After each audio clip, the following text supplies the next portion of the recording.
João, capítulo 1, versículo do número 1 ao 14.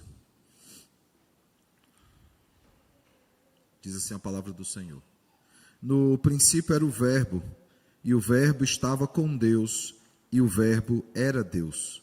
Ele estava no princípio com Deus, todas as coisas foram criadas por intermédio dele, e sem ele, nada que foi feito se fez.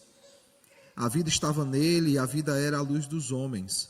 A luz resplandece nas trevas, e as trevas não prevaleceram contra ela. Houve um homem enviado por Deus, cujo nome era João. Este veio como testemunha para que testificasse a respeito da luz, a fim de todos virem a crer por intermédio dele. Ele não era a luz, mas veio para que testificasse da luz, a saber, a verdadeira luz que, vinda ao mundo, ilumina a todo homem. O Verbo estava no mundo, o mundo foi feito por intermédio dele, mas o mundo não o conheceu. Veio para o que era seu e os seus não o receberam. Mas a todos quanto o receberam, deu-lhes o poder de serem feitos filhos de Deus, a saber, os que creem no seu nome, os quais não nasceram do sangue, nem da vontade da carne, nem da vontade do homem, mas de Deus. E o Verbo se fez carne, e habitou entre nós, cheio de graça e de verdade, e vimos a sua glória, glória como do unigênito do Pai. Oremos mais uma vez ao Senhor. Santo Deus maravilhoso Pai, estamos diante de Ti, diante da Tua palavra, ansiosos por aquilo que o Senhor tem a tratar conosco essa manhã.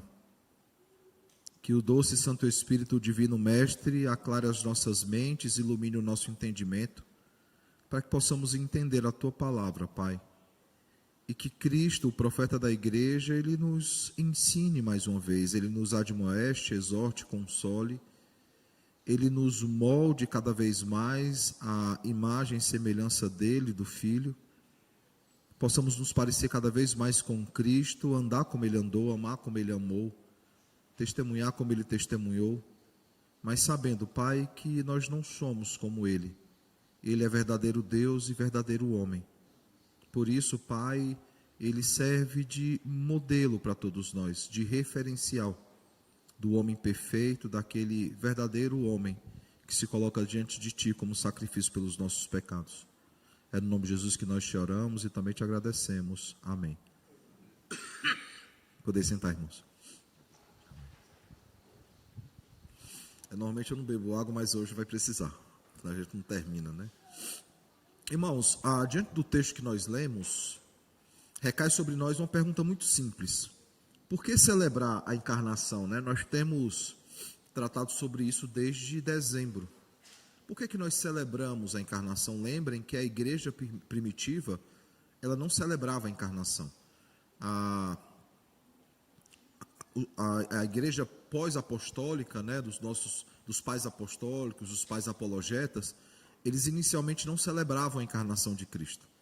E aí se levantou uma discussão, e nessa discussão começou a se questionar se de fato Cristo era Deus, se de fato Ele tinha encarnado. Essa discussão começa no finalzinho dos anos 80, começo dos anos 90 do primeiro século, e ela se estende durante muitos séculos, essa discussão. Basta lembrar que as maiores heresias da história são heresias cristológicas, são heresias contra a segunda pessoa da Trindade. Isso culmina, por exemplo, no Concílio de Nicéia, já no século IV, quando ali em 325 eles discutem quem era Cristo, né? E aí nós temos o credo que afirma ali a Trindade. Por que eu estou me referindo a isso? Porque João escreve justamente nesse contexto onde Cristo começa a ser questionado. Ele de fato encarnou, ele de fato se fez carne, ele era de fato Deus, e João então tem toda essa discussão. Antes de nós avançarmos mais, permita-me, respondendo à primeira pergunta que eu fiz, por que celebramos a encarnação, permita-me relembrar um texto que nós lemos essa manhã, os versos 9 e 10, que diz o seguinte, de 1 Pedro, capítulo 2. Vós, porém, sois raça eleita, sacerdócio real, nação santa, povo de propriedade exclusiva de Deus, a fim de proclamardes as virtudes daquele que vos chamou das trevas para a sua maravilhosa luz. Vós sim, que antes não erais povo, mas agora sois povo de Deus. não tinhas alcançado misericórdia, mas agora alcançastes misericórdia. Perceba que só por causa daquilo que Cristo fez, a sua encarnação e o pagamento que ele fez na cruz do Calvário, ele e o seu sacrifício, somente por causa disso, nós somos povo de Deus e nós alcançamos misericórdia. Por isso que nós celebramos a encarnação, porque por causa da encarnação isso é possível. Não é à toa que João ele repete a mesma ideia, repete porque Pedro foi escrito primeiro, a carta de Pedro, ele repete dizendo isso: mas a todos quantos o receberam, deu-lhes o poder de serem feitos filhos de Deus, a saber, os que creem no seu nome.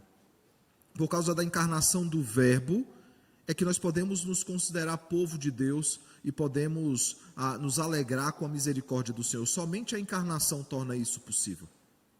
E João, ele quer discutir esse tema. E voltando aqui ao texto, talvez a grande pergunta que se faça é como começar esse evangelho. Se vocês notarem, por exemplo, Mateus, Marcos, Lucas, eles têm uma forma de contar. Obrigado, Tiago.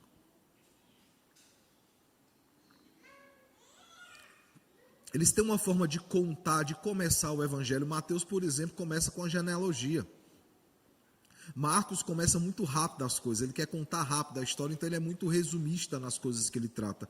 Lucas, ele abre dizendo para quem ele escreveu e qual o propósito do evangelho. Como é que João, ele começa então o evangelho de João? O último apóstolo vivo, na década de 90, no ápice do gnosticismo e da discussão sobre a encarnação do Verbo. Como é que ele começa o evangelho? Ele começa justamente falando desse Verbo que sempre existiu, que é Deus, sempre foi Deus e que se fez carne. É interessante porque ele começa a epístola da mesma forma. A primeira epístola de João, no capítulo 1, verso 1, ele diz o seguinte: o que era desde o princípio, o que temos ouvido, o que temos visto com os nossos próprios olhos, o que contemplamos e as nossas mãos apalparam com respeito ao verbo da vida. Perceba que a primeira carta de João, ele inicia exatamente como ele inicia o evangelho, falando sobre esse verbo que sempre existiu. É interessante essa insistência de João em falar sobre o Deus que se fez carne. E de fato se fez carne, porque ele faz questão de enfatizar que os olhos viram, que as mãos tocaram. Ele passou no meio deles. Esse Jesus em João teve sede. Esse Jesus em João, ele chorou, ele teve fome, ele teve necessidades humanas. Não é à toa que João, escrevendo então esse evangelho, ele não escreve nem para judeus nem para gentios, mas para o mundo inteiro. Esse João é conhecido como evangelho universal, porque ele tem a preocupação de mostrar que Jesus era Deus, mas ele também foi verdadeiro homem. Por isso, esse é o roteiro do evangelho de João. Ele não está preocupado, por exemplo, de falar de meros sinais. Ele é um dos que menos registra os milagres. Mas ele diz: estes poucos que eu registrei é para mostrar que Jesus era de fato o Cristo. Ele era verdadeiramente o Filho de Deus. Perceba então que a introdução desse evangelho é a introdução do próprio evangelho. Ele abre o seu evangelho falando do cerne, da questão central, da raiz do que é o evangelho. O verbo se fez carne e habitou no meio de nós. Marcos, por exemplo, ele começa o seu evangelho falando do ministério de João Batista. João faz isso também. É como se João olhasse para os outros evangelhos e dissesse: deixa eu começar de uma forma diferente, mas com os mesmos elementos. Eu cito Marcos primeiramente, irmãos, porque Marcos, ao que tudo indica, é a fonte de pesquisa de Mateus e de Lucas para escrever os seus evangelhos, por isso essa sequência.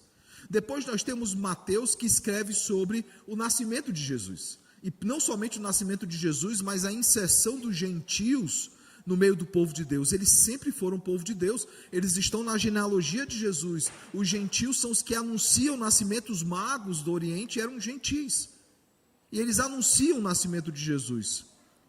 Lucas, ele inicia o seu relato com o nascimento de João Batista. Perceba que cada um deles começa de um ponto específico a história. E é interessante que Lucas, ao escrever a genealogia, Mateus começa de Abraão para Jesus. Lucas, ele volta até o jardim, ele vai até Adão.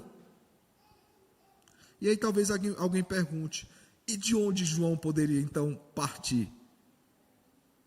do nascimento de Jesus, do nascimento de João Batista, que se deu meses antes. Ele começa, irmãos, muito antes da história existir. Ele volta para o início de tudo, onde as coisas começam a ser criadas. Se Lucas ele retorna até Adão no jardim, João ele volta ainda mais, muito antes de qualquer coisa, para apresentar aquele que era o Verbo encarnado, aquele que era a palavra pré-encarnada, que participou ativamente da criação de todas as coisas. João ele fala sobre o Verbo encarnado, ele fala sobre a luz do mundo e ele fala sobre o tabernáculo de Deus. 3 figuras ou títulos bem importantes para aqueles que conhecem bem o Antigo Testamento, que é também público-alvo dessa carta. Os judeus também recebem esse evangelho. E cada título desse ele é importante, ele é fundamental porque ele aponta para alguma imagem ou para alguma profecia do Antigo Testamento que falava sobre Cristo. Por exemplo, quando João ele fala sobre o verbo, ele diz que por meio desse verbo, tudo foi criado. Assim como Paulo ele também afirma em Colossenses 1, de 13 a 23, que todas as coisas vieram a existir por meio dele, sem ele nada do que existia se fez. João ele também pega carona nesse diálogo, nessa discussão de Paulo sobre Cristo, e ele mostra claramente que Cristo ele é o autor da criação. Claro, o credo apostólico, pegando carona em Apocalipse 4, afirma: crê em Deus Pai Todo-Poderoso, Criador dos céus e da terra. Em Apocalipse 4, o Deus Pai é adorado por ser o Criador de tudo.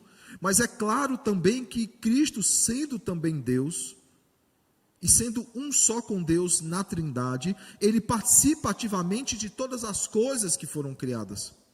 Há alguns que fazem um jogo de palavras, por exemplo, com a palavra bará no hebraico e a palavra logos no grego, dizendo que ambas apontam para a mesma coisa. E o interessante é que a palavra bará é a palavra disse Deus, é a palavra criativa de Deus, é Deus criando todas as coisas. Por isso, irmãos, Cristo ele é essa ordem criativa, ela é essa ordem quando Deus diz, faça isso e tudo se fez. De cada pequeno ou grande aspecto, de tudo que foi criado em Gênesis 1 e também em Gênesis 2. Lembrando que são 2 relatos de uma mesma criação. E João deixa claro ainda mais, que ele sempre existiu, que ele é um ser eterno, ele não é a primeira criatura ou a primeira criação de Deus, ele não foi criado por Deus, ele sempre existiu, assim como Deus Pai e o Espírito Santo sempre existiram, ou seja, ele é igualmente Deus. Essa mensagem é muito importante, irmãos, não apenas para os gnósticos ou os docetistas, mas para todos nós, para os nossos dias também, onde a pessoa do Filho é constantemente atacada ou diminuída. Quer um exemplo muito prático disso? Ele é Deus, ele não é um homem superior. Ele é Deus, ele não veio à terra servir de exemplo para outros. Ele é Deus. Ele não é o médico dos médicos, ou o psicólogo dos psicólogos, ou o professor dos professores. Porque em qualquer momento, quando nós tentamos igualá-lo a outras figuras, nós o diminuímos. Ele é verdadeiro Deus, ele é verdadeiro homem. O Cristo encarnado, aquele que se fez carne, que habitou no meio de nós, para que fôssemos salvos da ira vindoura. Quando João, por exemplo, fala que ele é a luz do mundo, a luz dos homens, ele se refere, dentre outras coisas, à profecia registrada ali em Isaías 9, verso 1 e verso 2, quando diz o seguinte: mas para a terra que estava aflita, não continuará a obscuridade. Deus, nos primeiros tempos, tornou desprezível a terra de Zebulon e a terra de Naftali, mas nos últimos tornará glorioso o caminho do mar, além do Jordão, Galiléia dos gentios. O povo que andava em trevas viu grande luz, e aos que viviam na região da sombra da morte, resplandeceu-lhes a luz. Por isso, quando João ele fala sobre isso, sobre ele ser a luz dos homens, a verdadeira luz dos homens, ele está se referindo à profecia de Isaías 9, principalmente essa profecia que fala que um menino nos seria dado, e que o governo estaria sobre os seus ombros. E diz então que ele seria o maravilhoso conselheiro, Deus forte, o Pai da eternidade, o príncipe da paz. Nós já meditamos nesse texto, nessa série. Lembrando, irmãos, que são títulos duplos. É um título humano seguido de um título divino, ou um título divino seguido de um título humano, apontando para as duas naturezas de Cristo, uma verdadeira natureza humana e a verdadeira natureza divina. Ele nos transportou então, irmãos, das trevas para a sua maravilhosa luz. Antes nós éramos cegos, mas agora nós podemos ver. Quando Cristo então, ele se encarna, a figura usada por João para falar sobre isso é dizer que ele habitou em nosso meio. Ou seja, a palavra no grego aqui é tabernaculou, ele se fez tabernáculo no nosso meio. Ou seja, ele se fez morada no nosso meio. Isso que quer dizer Emanuel, que é o Deus conosco. João explora bastante esse conceito, ele gosta do conceito do tabernáculo. Por exemplo, em Apocalipse capítulo 7, verso 14 ao 17, ele diz o seguinte: são estes os que vêm da grande tribulação, lavaram as suas vestiduras e as alvejaram no sangue do Cordeiro, razão porque se acham diante do trono de Deus e o servem de dia e de noite no seu santuário. E aquele que se assenta no trono estenderá sobre eles o seu tabernáculo. Jamais terão fome, nunca mais terão sede, não cairá sobre eles o sol, nem ardor algum, pois o Cordeiro que se encontra no meio do trono os apacentará e os guiará para as águas das fontes da água da vida, e Deus lhes enxugará dos olhos toda lágrima. Em Apocalipse 21, verso de número 3, ele diz mais: então ouvi grande voz vinda do trono dizendo: eis o tabernáculo de Deus com os homens, Deus habitará com eles, eles serão povos de Deus e Deus mesmo estará com eles. Perceba que João está ensinando a mesma coisa o tempo inteiro, e o que ele está nos ensinando é o seguinte: por meio do segundo Adão, do Adão que é obediente, como Paulo usa ali a ilustração em Romanos 5, por causa desse Adão, nós podemos retornar ao jardim. Aquele jardim onde os nossos primeiros pais tinham livre acesso ao Criador, que se relacionavam com Ele na viração do dia, Deus ia ao seu encontro e tratava com eles. Tudo isso voltará a acontecer, nós retornaremos ao Éden, por quê? Por causa do plano da redenção, por causa do decreto eterno, mas acima de tudo, por causa da encarnação do Verbo, porque o Verbo se fez carne. Então eu pergunto, por que é tão importante olharmos para esse texto, para celebrarmos a encarnação? Porque João, irmãos, ele afirma 3 verdades importantes, que não precisam apenas serem aprendidas, mas ensinadas àqueles que estão próximos a nós. Por exemplo, a primeira coisa que ele ensina, do verso 1 ao verso 11, é que esse verbo, ele é Deus. Ao iniciar o evangelho, João retrocede muito, até mesmo antes da criação, para apresentar a palavra pré-encarnada. Assim, a introdução de João, irmãos, ele põe rapidamente diante dos seus leitores o ponto de vista do autor sobre Jesus, que é importantíssimo. Ele diz: ele é o Verbo e ele é Deus. É isso que os versos dizem. No princípio, ou seja, ele está se referindo a antes de todas as coisas. No princípio era o Verbo, e o Verbo estava com Deus, e o Verbo era Deus. Perceba que ele fará nesse verso 3 afirmações importantes. Ele é eterno, ele é diferente, distinto de Deus, por quê? Porque ao dizer que ele estava com Deus, ele afirma que eles não eram a mesma pessoa. E ele afirma que ele é Deus. 3 afirmações importantes e contundentes, mas não são as únicas. Para comprovar que ele de fato é Deus, ele afirma outras coisas. Por exemplo, o verso 2 diz o seguinte: ele estava no princípio com Deus, ou seja, ele coexistia com Deus. Ele não passou a existir em algum momento, ele sempre existiu. No verso de número 3 diz mais, diz que todas as coisas foram feitas por intermédio dele, e sem ele nada do que foi feito se fez, ou seja, ele criou o universo. Verso de número 4 vai nos dizer o seguinte: a vida estava nele e a vida era a luz dos homens, ou seja, ele é a fonte de vida. E pegando carona com a luz dos homens, ele diz: a luz resplandece nas trevas e as trevas não prevaleceram contra ela, deixando bem claro que ele é a fonte da luz, ou seja, ele é Deus. Aqui são apresentados atributos, aqui são apresentados obras que para um judeu ou qualquer outro que conhecesse o Antigo Testamento ficaria bem claro que estava se atribuindo a Cristo divindade e obras divinas. Antes desconhecido, como o texto vai dizer, e ainda desconhecido para muitos, mesmo nos nossos dias, mesmo sendo o Criador de tudo. E é interessante, irmãos, porque os céus manifestam a glória de Deus e o firmamento anuncia as obras das suas mãos. Mas Cristo, ele não se torna conhecido por meio da criação somente. Por quê? Porque o pecado deturpou a imagem dele que havia dentro de nós. E aí faz-se necessário então que se revele coisas. E aí o Antigo Testamento é a revelação da vontade de Deus, apontando para Cristo. O Novo Testamento mostra esse Cristo vindo e fazendo a obra da encarnação. Mas não se esqueçam, irmãos, Hebreus vai nos dizer que o ápice da revelação de Deus é a pessoa do Filho. A imagem visível do Deus invisível. Cristo, ele é totalmente Deus.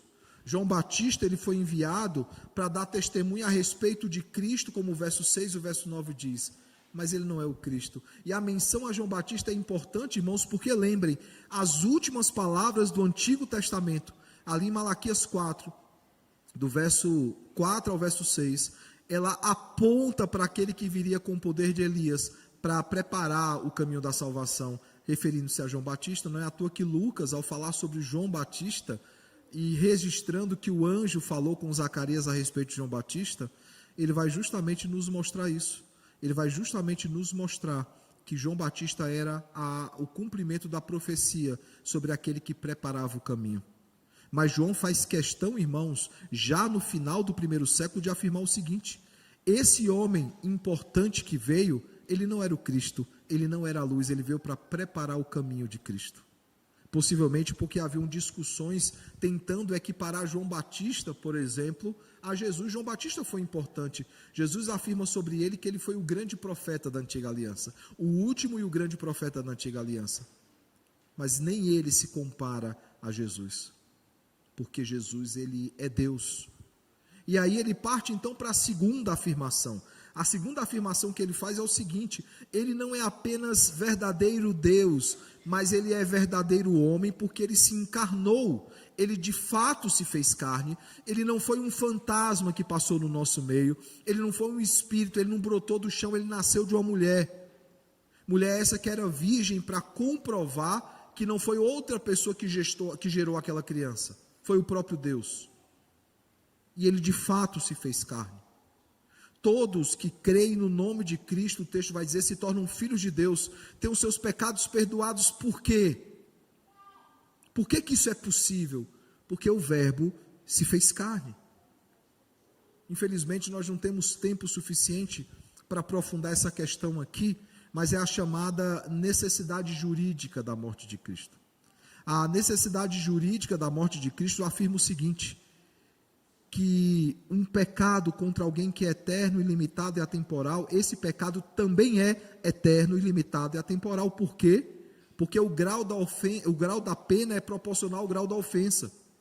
Se eu peco contra um Deus que é eterno, ilimitado e atemporal, a punição que recai sobre mim é eterna, ilimitada e atemporal. Por isso ninguém pode pagar esse pecado. Por isso nenhum homem pode pagar o preço. Por isso, irmãos, que a punição eterna, ela é ilimitada e ela é temporal.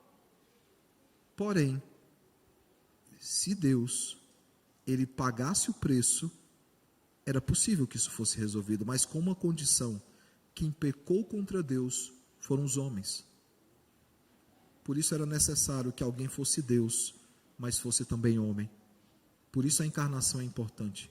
Porque Cristo, ao encarnar sendo Deus e se tornando também verdadeiro homem, ele cumpre as duas necessidades jurídicas para o sacrifício ser suficiente e eficaz. Ele é Deus e ele é homem. Ele é o que dialoga, irmãos, com os dois lados. Ele dialoga com Deus porque ele é Deus, ele dialoga com os homens porque ele é homem. Por isso ele é o mediador. Por isso ele pode mediar a aliança, porque ele é igual às duas partes que estão em acordo. Por isso que nenhum outro homem pode ser mediador, nenhuma outra mulher pode ser mediadora, como alguns tentam defender hoje em dia. Existe somente um mediador entre Deus e os homens, a saber, Jesus Cristo, o homem. Porque ele é Deus e ele é homem. E para combater então as heresias daqueles dias, João ele afirma então que o verbo ele é Deus e que ele se fez homem, ou seja, 100% Deus, 100% homem, verdadeiro Deus e verdadeiro homem. E eu gostaria só de abrir um parêntese. Quando você se referir a Cristo e quiser enfatizar as duas naturezas, fale verdadeiro Deus e verdadeiro homem. Não fale totalmente Deus e totalmente homem, porque aí você pode, sem perceber, atribuir a Cristo pecados. Quando eu falo verdadeiro homem e verdadeiro Deus, eu estou me referindo que em essência, em natureza, ele é de fato homem, ele é de fato Deus. Mas se eu digo que ele é totalmente homem, eu posso atribuir a ele, sem perceber, pecados. E ele não tinha pecados. Continuando então, irmãos, a solução para os nossos pecados foi Cristo, como Paulo afirma em Romanos 5, de 12 a 21, dizendo que o primeiro Adão foi desobediente, por isso o pecado entrou no mundo, mas o segundo Adão foi obediente, por causa dele a salvação entrou no mundo. Ele de fato se fez carne, ele de fato habitou no meio de nós, ele não é um estranho, ele não é um fantasma, ele não é um homem simples, ele é verdadeiro Deus e ele é verdadeiro homem. Por isso, irmãos, é importante que João afirme isso. Ele se encarnou, ele se fez homem, ou seja, ele não é somente Deus, ele é também homem. E a terceira coisa que ele afirma sobre esse Cristo, esse Jesus que é homem e esse Cristo que é Deus, ou Messias, se você preferir, é só o idioma que é diferente, só não fala Jesus Cristo Messias, que aí você está sendo redundante. Messias e Cristo são as mesmas palavras em idiomas diferentes. É o ungido de Deus, aquele prometido pelo Senhor. Esse Yeshua HaMashiach, né, Jesus Messias, ou esse Jesus o Cristo, ele não apenas é verdadeiro Deus e verdadeiro homem, mas ele veio e ele habitou no meio de nós. O verso 14 faz questão de enfatizar isso. E como nós já vimos essa manhã, irmãos, aqui começa a se cumprir a promessa antiga, que se consumará no relato ali em Apocalipse. O verbo habitar, ele deve ser traduzido por tabernacular. Deus ele fez questão de manifestar a sua presença no meio do seu povo desde o início. E quando eu digo isso, possivelmente alguns vão lembrar do tabernáculo, alguns vão lembrar do templo, alguns até podem lembrar da Arca da Aliança. Mas sabe do que é que nós não lembramos? Da árvore da vida. A primeira manifestação da presença de Deus no meio do seu povo. A árvore da vida ela tem um aspecto sacramental, porque ela aponta para a aliança de Deus com o seu povo. Deus ele sempre fez morada no meio do seu povo, ele sempre esteve presente no meio do seu povo, mas o ápice dessa morada de estar no meio de nós é justamente a encarnação.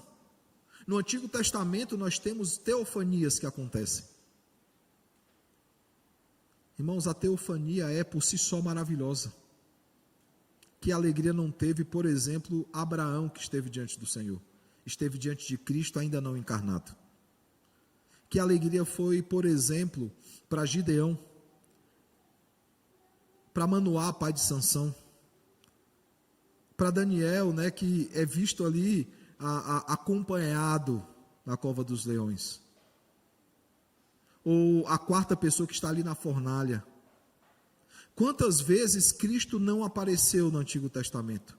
O anjo do Senhor, não aquele que acampa, né, que ali é outro já, mas o anjo do Senhor referindo-se à presença de Cristo já no Antigo Testamento.